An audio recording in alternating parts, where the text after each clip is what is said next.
Hey, what's up everybody? Welcome to the Fresh Focus Educational Channel. My name is Thanasis Petrakis, and today we are going to discuss the 5 things you need to know to handle any camera.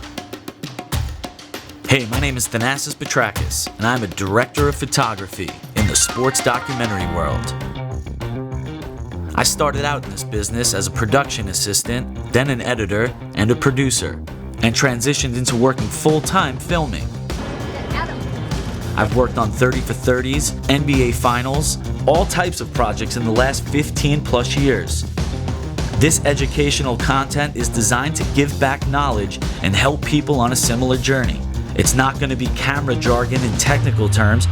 It's practical information that will help you learn how to work in this field.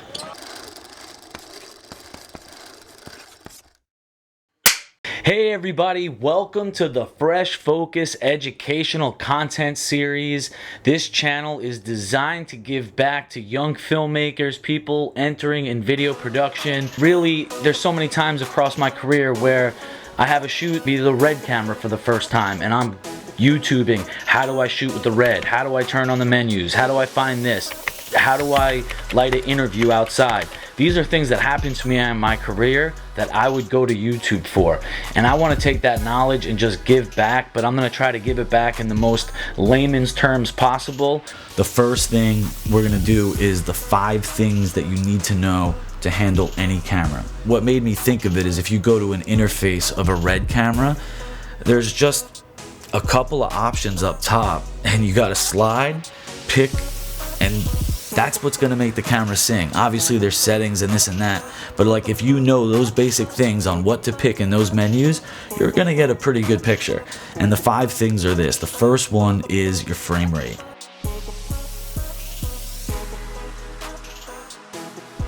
You have to figure out what you're gonna edit this project on. That call's usually gonna come from the producer or someone that hired you for this project. If it's your own project, you're making that decision. So if you're gonna get hired to film in the doc world, I'd say 90% of the time, you're gonna be shooting at 24 frames a second, which is actually 23.98 frames a second if you're on a cinema camera.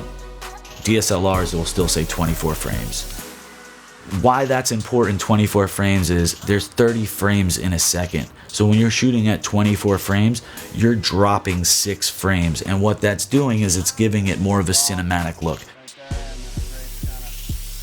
Film cameras and old film, it was shot at 24, so that's what they're doing. They're trying to replicate film by shooting at 24 frames a second. And for the most part, again, the documentaries you're gonna see, the documentaries that you love, the 30 for 30s, those are shot at 24 frames a second, with the exception of like game action or like, you know, archive footage that they're getting from other people. Now, frames per second changes when you're coming to slow-mo. So as I said, there's 30 frames in a second. So when you start to shoot slow-mo, technically, say your project, your editing time base is at 24 frames. If you're shooting 48 frames, you're shooting 2 times as slow. So 48 frames is slow-mo. Cameras and most options will be like 60 frames a second. A really high option would be 120 frames a second. But anytime you're filming over 30 frames a second, for the most part, you're gonna be filming in some type of slow motion. Like an FS7, the clip comes out as slow-mo. There's no sound attached to it. It's just a slow-mo clip. And with a DSLR, like an A7S II, even if you shoot at 60 frames, 120 frames, it's not gonna come over slow-mo. It's gonna come over playing with audio, which is a bonus, in my opinion. Bounce between the legs, 9, good. 10, good, other way. 1, good. 2. And you're gonna have to now, you know, transcode it on your end of the computer to make it a slow-mo clip. You could do that pretty easily in Premiere.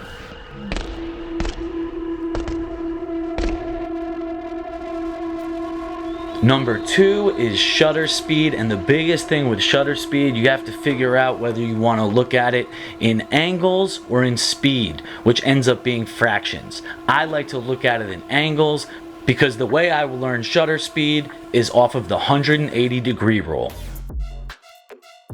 So what the 180 degree rule basically means, it's 2 times the frame rate you're shooting at in that fraction. Let's go to the math. If you're shooting at 24 frames a second And if you're on 180 degree shutter, that would be 1/48.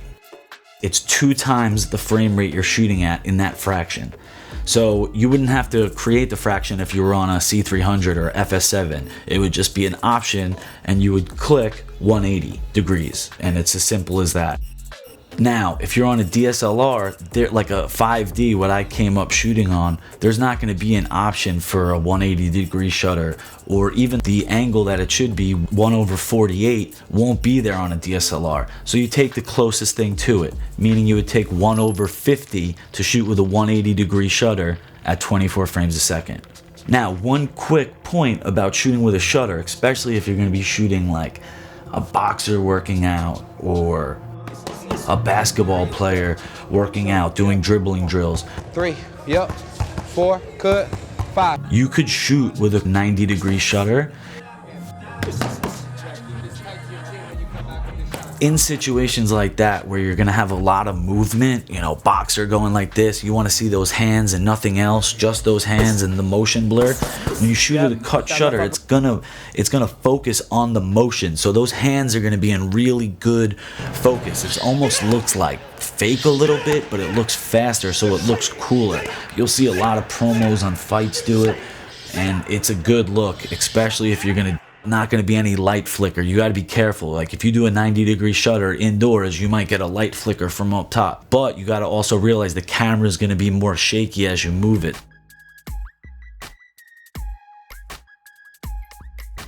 Third thing, white balance. White balance is basically setting the colors on the camera. It's as simple as that. Even the lights that you're gonna light interview with, they're gonna have a temperature. So right now I'm shooting this with a daylight.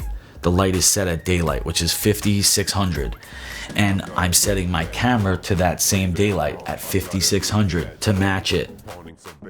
White balance is the setting that will help set the colors on your shot. Light is measured in Kelvin, so when we set white balance to Kelvin, it becomes in temperatures, right? There's 3200 on the low end and 5600 on the higher end. Quickest thing to realize light temperature is 3200 looks like orange lights, and 5600 the lights look like whitish.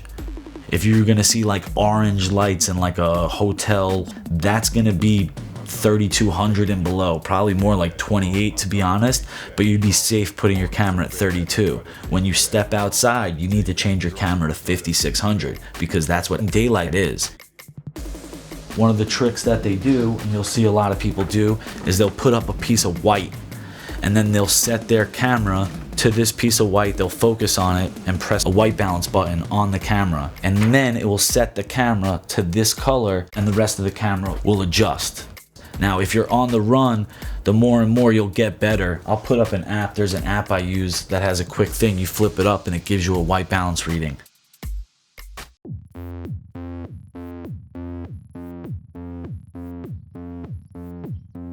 Number 4, ISO.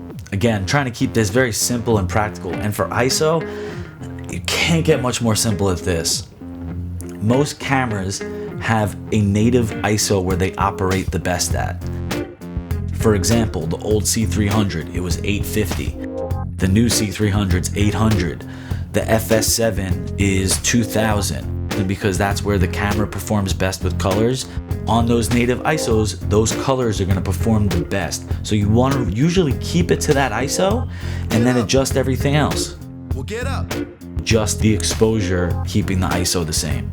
What you do is you add ND filters. What ND filters are basically the sunglasses for your lens. Get up. On a 5D or a A7S II, you're gonna have to screw it on the lens, but on these cinema cameras like a C300, FS7, those are cameras I have, that's why I keep referring to them. But even on a mirror, you're gonna have built-in ND filters where you're gonna click a button and it's gonna come across the lens and it's gonna give it basically sunglasses for that lens. And that will bring down the light and you won't have to change the ISO. Now there's going to be times where you're going to have to boost your ISO, low light rooms, you're a documentary filmmaker, they walk into a dim restaurant, you're going to have to boost your ISO. Yes, you might have to go from 800 to 1600, maybe 2500 to let light in.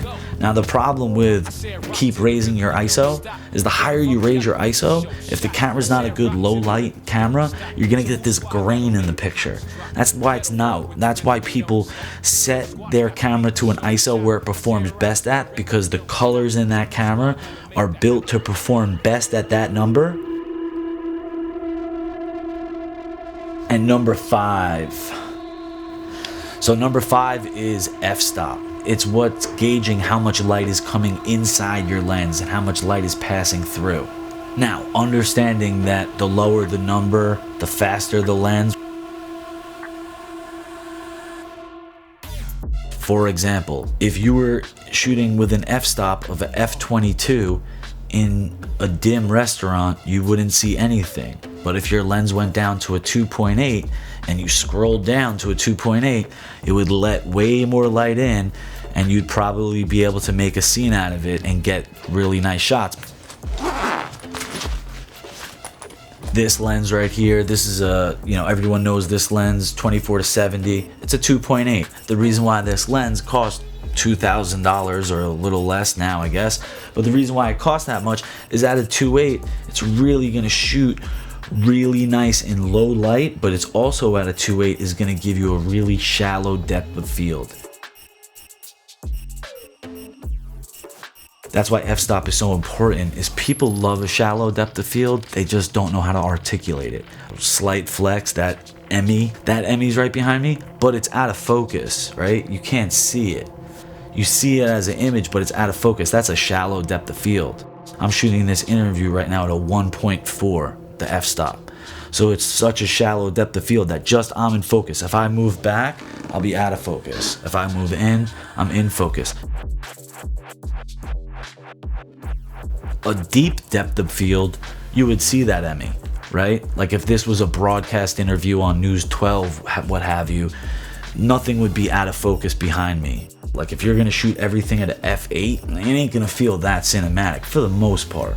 Just notice of shots that you like on TV, it's usually shallow depth of field, and that's what you're going for with an f-stop. The lower the number that is, the more the shallow the depth of field. And that's why f-stop's so important. And that's what you want when you're lighting interviews, but it's also what you want when you're shooting documentaries. What gives it that cinematic feel.